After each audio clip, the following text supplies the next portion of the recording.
अपने पसंदीदा शो के फुल एपिसोड देखने के लिए अभी डाउनलोड करें दंगल प्ले ऐप।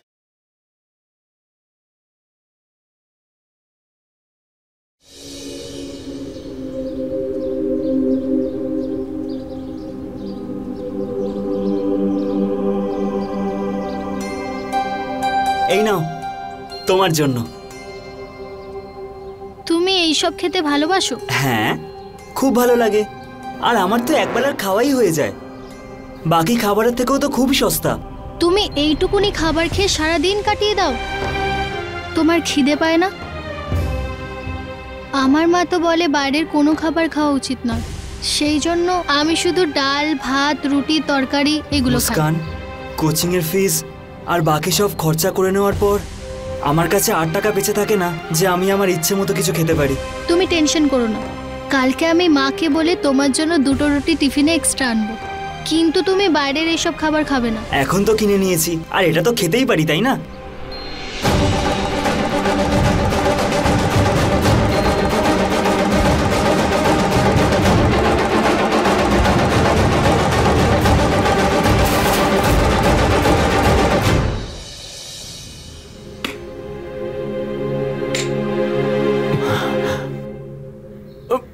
মিশ্রবাবু সাবধানে, দেখে। কিচ্ছু হয়নি মা, আমি ঠিক আছি, আমি ঠিক আছি। আসুন।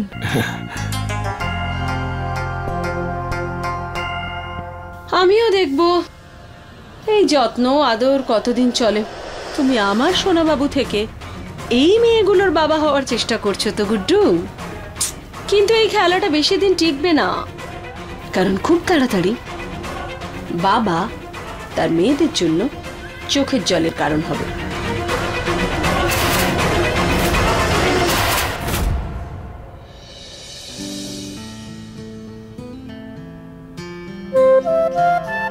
ঠাম্মা, তুমি জানো রাহুল শুধু দিনে একবারই খাবার খায়। আমি তো ওকে বলে দিয়েছি আমি কাল থেকে ওর জন্য টিফিনে 2টো রুটি এক্সট্রা নিয়ে যাব।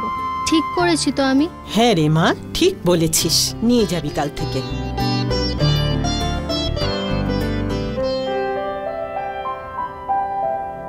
আরে এসে গেছিস তোরা? কি বললো ডাক্তার? ঠাকুমা, তুমি কেন চিন্তা করছো? ডাক্তারবাবু বলেছেন যে মিশ্রবাবু এখন অনেক ভালো আছেন, কিন্তু ওনাকে এখনো রোজ ফিজিক্যাল এক্সারসাইজ করতে হবে, ঠিক সময় ওষুধ খেতে হবে, আর টেনশন একদম করা চলবে না। তাহলে তো ভালো খবর। আরে এগুলো তো প্রথমেই করেছে, এখন দেখ না গুড্ডু তাড়াতাড়ি ভালো হয়ে যাবে।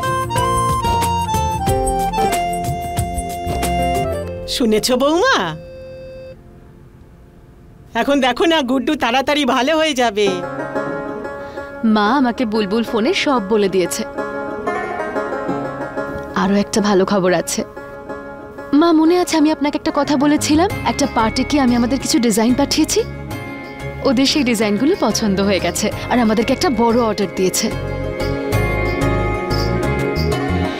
আরে বাহ মা, এটা তো খুব ভালো খবর। কিন্তু এখন আমাকে একটু বেরোতে হবে, আমার কুস্তি সেন্টারে কিছু জরুরি কাজ আছে। বুলবুল, কুস্তি সেন্টারে কোনো সমস্যা হচ্ছে না তো? না না, একদমই না। ওই ত্রিপাঠী বাবু তো আপনার বন্ধু, উনি কিন্তু বেশ হেল্পফুল। কিন্তু এবার আমায় সত্যিই বেরোতে হবে, আমার অনেকটা দেরি হয়ে যাচ্ছে। আমি গিয়ে তাড়াতাড়ি চলে আসবো।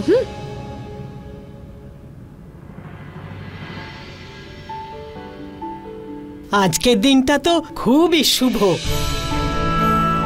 গুড্ডুর শরীরের ভালো খবর পাওয়া গেছে, আর বুলবুলির সেন্টারে আর কোনো ঝামেলা নেই, আর বৌমা একটা ভালো কাজ পেয়েছে। ব্যাস, সবকিছু যেন এইভাবেই চলে।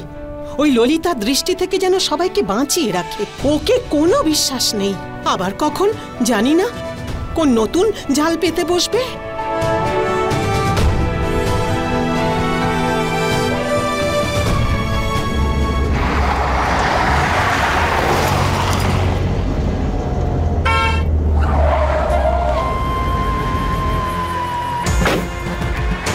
Hello Roshni. Hello,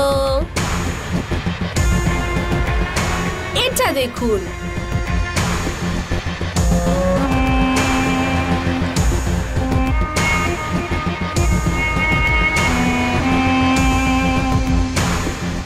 wow, good job. Madam, এবার আপনি আমাকে আর ফোন করবেন না। যখন দরকার পড়বে আমি আপনাকে কল করব। কি হয়েছে, কেউ কিছু বুঝতে পেরেছে? আরে না না, কেউ কিচ্ছু জানতে পারিনি, কিন্তু আপনার কল আমার পক্ষে বিপদ হতে পারে। আর ডোন্ট ওয়ারি, ওই জন্য আমি আপনার নামটা চেঞ্জ করে ম্যাম নামে সেভ করে দিয়েছি। Smart girl. শোনো, তোমায় কিন্তু ও বাড়িতে খুব সাবধানে থাকতে হবে, কারোর যেন সন্দেহ না হয়। আমি আর বেশি দিন অপেক্ষা করতে পারবো না। ওই শালু যদি একটুও শ্বাস নেওয়ার সুযোগ পায় না, তাহলে ও আমার শ্বাস বন্ধ করে দিতে পারে। আজ রাতের মধ্যে যেভাবে হোক এই ভিডিওটা শালুর কাছে পৌঁছে যায় যেন। আচ্ছা তো ঠিক আছে, আমি আমার কাজটা শুরু করে দিয়েছি, আপনিও আনন্দ করা শুরু করে দিন। গুড। তার মানে কারেন্ট লাগবে শালুর, আর ঝটকা লাগবে রঞ্জু আর ওর ফ্যামিলির সবার।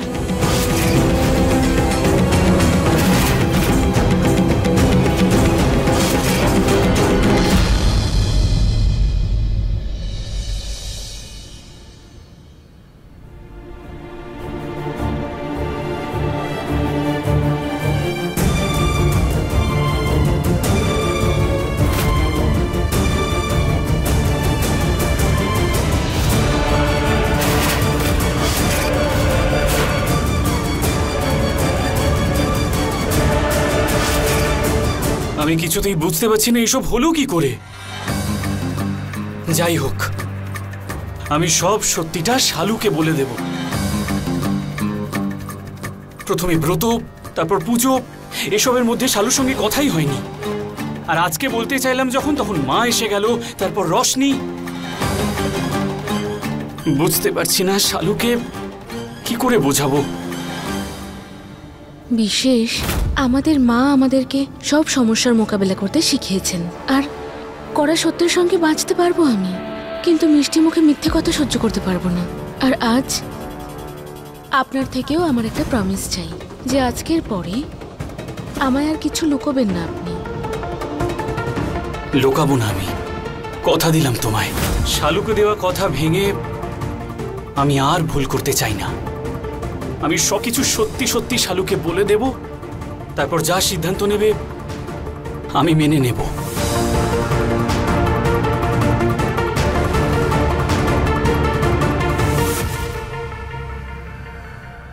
ভাগ্নে, আরে সব মিটিংই তো শেষ হয়ে গেছে, তাহলে পুতুলের মতো দাঁড়িয়ে আছো কেন? হ্যাঁ চলো।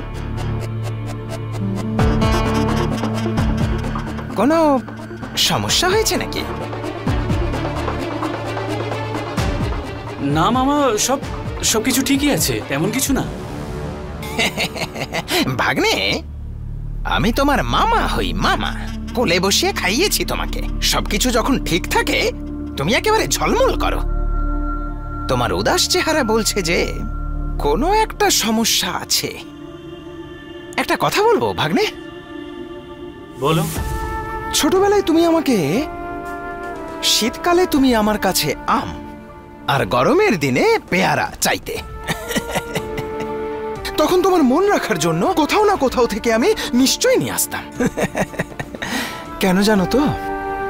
আমি তোমাকে ভীষণ ভালোবাসি, ভীষণ ভালো। কিন্তু ভাগ্নে, এই যে শালু বৌমা না, ও তোমাকে আমার চেয়েও বেশি ভালোবাসে। আরে সারা জীবন তোমার পাশে থাকার জন্য নিজের বাড়ির লোকের সঙ্গ ছেড়েছে। ভাগ্নে, একটা কথা মনে রেখো, শালু বৌমার হাত কখনো ছেড়ো না, কখনোই ছাড়বে না। আর বাকি তুমি বুঝদার মানুষ, সবই জানো। শালুর হাত ছাড়ার তো প্রশ্নই ওঠে না মামা। চলো বাড়িতে যাই। এসো। আন্টি, এর থেকে ভালো প্ল্যান তো হতেই পারে না। আমি যেরকম বলেছি তুমি শুধু ওরকমই করে যাও, তারপর দেখো যে এক এক করে সব প্ল্যান সাকসেস হয়ে যাচ্ছে। তাই নাকি? সত্যি হবে তো? 100% হয়ে যাবে, এরকমই হবে আন্টি। বৌমা, শালু বৌমা আসছি মা।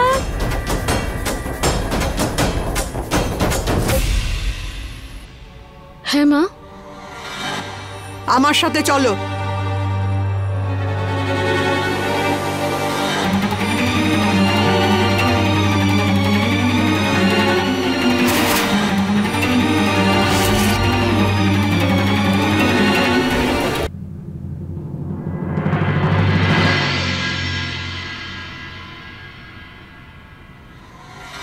বৌমা, আমি ভগবানের কাছে তোমাকে প্রতিজ্ঞা করিয়েছিলাম তোমার বাড়ির সব আত্মীয়দের সবাইকে ছেড়ে সম্পূর্ণভাবে এখানে এসো, আর তুমি আমার কথা রেখে সব ছেড়ে এখানে চলে এসেছো। শুধু তাই নয়, আমি তোমার মোবাইল থেকে পরিবারের সকলের নম্বর ডিলিট করে দিয়েছি, আর তুমি কিচ্ছু বলনি, চুপচাপ দাঁড়িয়েছিলে।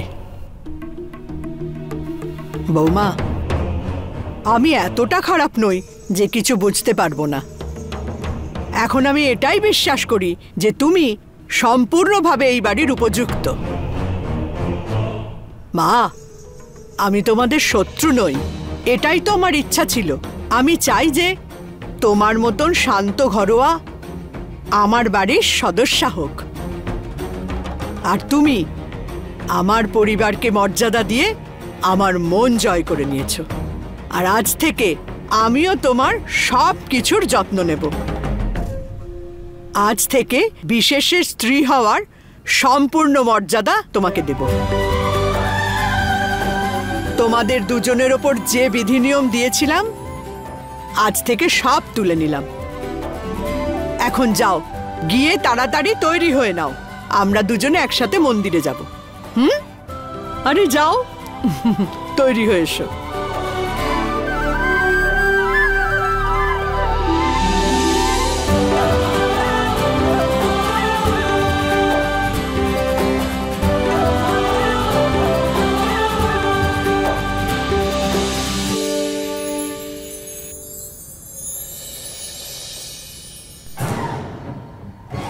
আমি তোমার ফোনের জন্য অপেক্ষা করব। বাই। চলো, নির্মলা আর রোশনি নিজেদের কাজ করছে, সবকিছু ঠিকঠাকই আছে। ব্যাস আজ রাতটুকুর শুধু অপেক্ষা। মা, আমিও আমার কাজ কমপ্লিট করে দিয়েছি, এবার আমাদের রাস্তার কাঁটাও সরে যাবে। গুড। পুতুল নাচ শুরু হয়ে গেছে, এবার খেলা দেখতে মজা লাগবে। বাবা গো, ললিতা, সত্যি করে বল না, কি তামাশা হবে এবার? মা, তুমি বলেছিলে না যে যখন ওদের সম্মানে কলঙ্কের দাগ লাগবে তখনই ওদের পায়ের তলার মাটি সরে যাবে। সেই সময় এবার এসে গেছে মা। খুব শিগগিরই রঞ্জু আর ওর মেয়েদের সম্মান কলঙ্কে কালো হয়ে যাবে।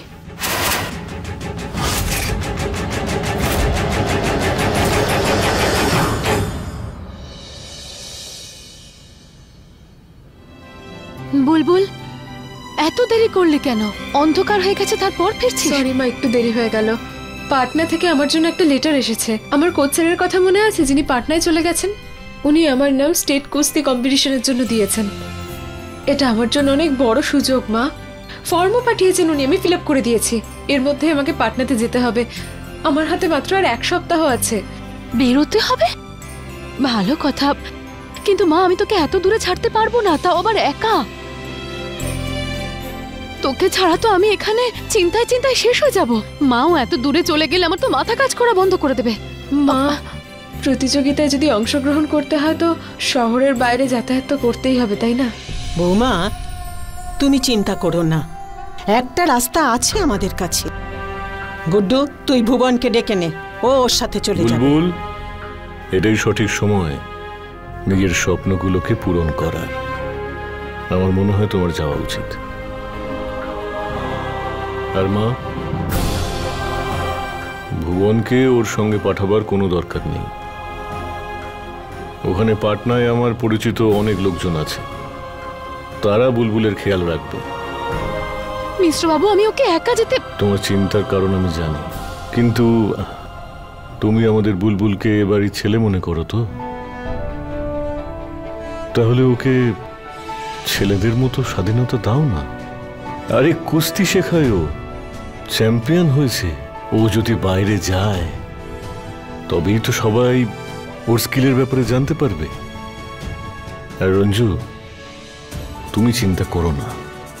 আরে বুলবুল এত বড় হয়ে গেছে, এখনো নিজের খেয়াল নিজেই রাখতে পারবে। আমি ওখানে সব ব্যবস্থা করে রাখবো, তুমি চিন্তা করো না। হে সিদ্ধিদাতা গণেশ, বুলবুলকে তুমি সবসময় আশীর্বাদ করো। হার জিত সবকিছুই তো তোমার হাতে। শুধু তুমি ওকে লড়াই করার শক্তি দিও, সাহস দিও বাবা।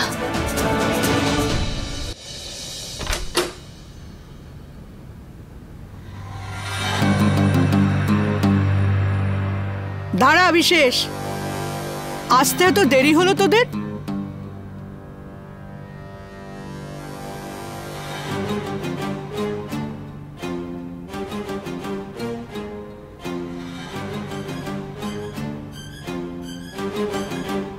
হ্যাঁ দাঁড়া বাবা, আমি দেখছি যে জবে থেকে আমি বৌমার সামনে শর্ত রেখেছি তুই আমার সাথে ভালো করে কথা বলিস না। তুই মনে মনে এটাই ভেবে নিয়েছিস যে তোর মাই তোর বউয়ের সবচেয়ে বড় শত্রু, কিন্তু এরকম নয়। শালু এখন এই বাড়ির বৌমা, আর আমি এটাই চাই যে বৌমা যে এই পরিবারের নিয়ম কানুন আর রীতিনীতি মেনে নিক। এখন এসব ছাড়, তুই এখন ঘরে যেতে পারবি না। 1 মিনিট দাঁড়া। বৌমা, বৌমা,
ভালোভাবে মিশে গেছে মুস্কান ছেলেটার সঙ্গে। এই ছেলেটা তো এই কাজে ওস্তাদ মনে হচ্ছে। মা, এই ছেলেটাকে তুমি বিশ্বাস করো? হ্যাঁ, ছেলেটা বেশ কাজের। রঞ্জু আর ওর মেয়েরা কাজের মানুষদের খুব আপনজন বলে ভাবে, আর রাহুল তো বেশ কাজের।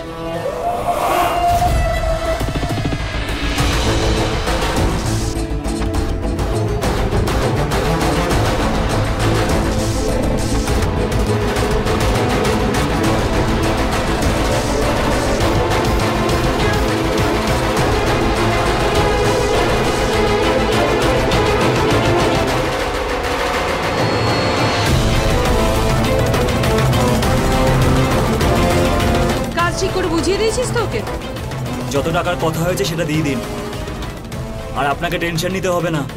আপনার কাজের গ্যারেন্টি আমার, কারণ টাকা আমার দরকার, আর টাকার জন্য আমি সব কিছু করতে পারি। যে কাজটা বলেছি সেটা যদি ঠিক করে করো, তাহলে যত টাকা চেয়েছো তার চেয়ে অনেক বেশি পাবে। তাহলে ধরে নিন আপনার কাজটা হয়ে গেছে।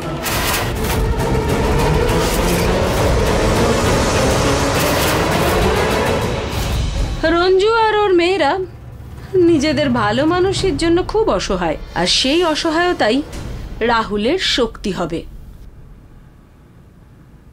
এই ছেলেটা ছোট্ট খোলে বড় বোমা, কিন্তু যেদিন ও ফাটবে রঞ্জু আর ওর মেয়েদের সম্মানের একেবারে 12টা বাজিয়ে দেবে। তোরা দুজন কিন্তু ওর ওপর থেকে চোখ সরাস না, খুব চালাক ছেলেটা। আর এবার খেয়াল রাখিস, কেউ যেন ঘুণাক্ষরেও বুঝতে না পারে যে এর পিছনে তোদের হাত আছে। হ্যাঁ, তুমি একদম নিশ্চিন্তে থাকো মা। এইবারে আমরা এতটাই সতর্ক থাকবো যে আমাদের ছায়াও আমাদেরকে চিনতে পারবে না। আর যদি বলিস রঞ্জু আর ওর মেয়েদের কথা, তাহলে আজ রাতেই ওদের মাথায় বিপদের বাজ ভেঙে পড়বে, আর সেটা শুরু হবে রঞ্জুর ছায়ার মতো মেয়ে শালুকে দিয়ে। কালকের সূর্য গোটা পৃথিবীকে আলো দেবে, আর আমাদের রোশনি শালুর জীবন অন্ধকার করে দেবে। এমন অন্ধকার যাতে শালুর জীবনের সব সম্পর্ক শেষ হয়ে যাবে, আর শালু একদম একা হয়ে যাবে। আর একা শালুকে সাহায্য করার জন্য রঞ্জু নিশ্চয়ই যাবে। আর তখনই আমি দ্বিতীয় বোমা ফাটাবো। সে এমন এক বোমা যাতে রঞ্জুর সামনে থাকবে কুয়ো আর পিছনে খাদ। বেচারি রঞ্জু নিজের মেয়ের জীবনের ধ্বংসের সামনে দাঁড়িয়ে ও শুধু অসহায়ভাবে দেখবে আর কিচ্ছু করতে পারবে না। আমি ওদের সবার জীবন এমনভাবে ঘেঁটে দেব যে ওদের নিজেদের জীবন গুছিয়ে নেওয়ার জন্য গোটা জীবনটাই কম পড়ে যাবে।